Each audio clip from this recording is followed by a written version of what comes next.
So when it comes now to selling your products or your services, you are going to need what is known as a sales funnel.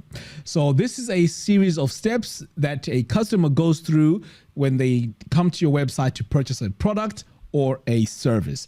These steps are very important. It starts with the landing page. It goes then to the checkout page, and then you can have upsells, downsells, order bumps, and so on, and then finally get to the last page. Now, the idea here is these upsells, downsells, and so on are also important because chances are if someone buys a tennis racket, for example, they may want to buy maybe the tennis grip. So these are known as upsells, or they may want to buy a pair of trainers that is on offer through that payment process.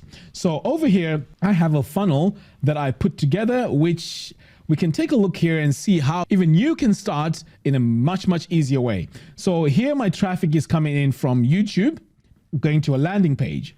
So this is where they leave their email address. So we are saying here, 80% of people here do not leave their email address when they get to that page.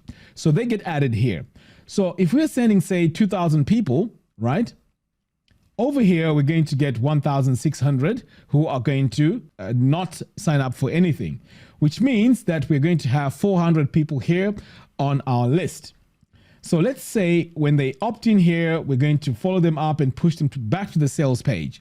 So over here on the sales page, we're saying maybe only 30% buy, right? If 30% buy, then they come to the checkout page here, and everyone that gets to the checkout page purchases, and then they go to the thank you page. So what we're saying here is, let's say someone comes over here to our landing page. So this could work as say an affiliate product. They come over here, they leave their email address, right? So as soon as they say, okay, I want the bonus, they then get forwarded to the sales page of that product that you are trying to promote. In this case, it would be Divi. So 20%, if 20% goes over here, then fantastic. Now the 80% that doesn't go then get added to this email list. So I can then start sending my emails every now and again with other helpful videos about Divi in the hope that they are going to end up buying Divi. So without this sales process here, it is quite difficult for you to push people to come to say the sales page of Divi, and if they don't buy, you'll never be able to communicate with them ever again. At least here, if you have them in a mailing list on our list, we can then send them other emails. And this is why this process is very important. Now, let's say we decide to use paid ads. What then happens? So using the same sales funnel, we are able to predict with these numbers that we have here, these conversion rates, how much profit we would make. So let's say here our traffic is going to cost us, say, $1,000 US to get people to come over here. And these are 2,000 people that are going to see this, right?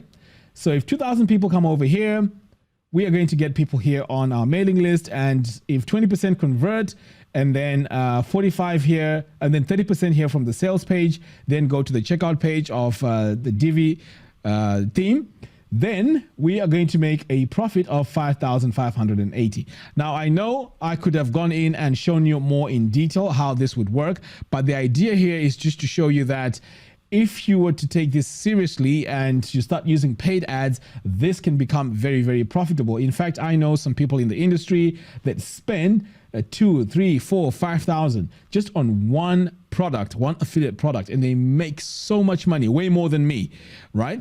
But of course, they've mastered how to do paid ads. As I mentioned earlier on, in my case, I'm not really there. But as I've shown you, I'm making sometimes $2,000, $3,000 per month just using YouTube to get people to sign up for my affiliates. In the next video, we're going to be talking about conversions.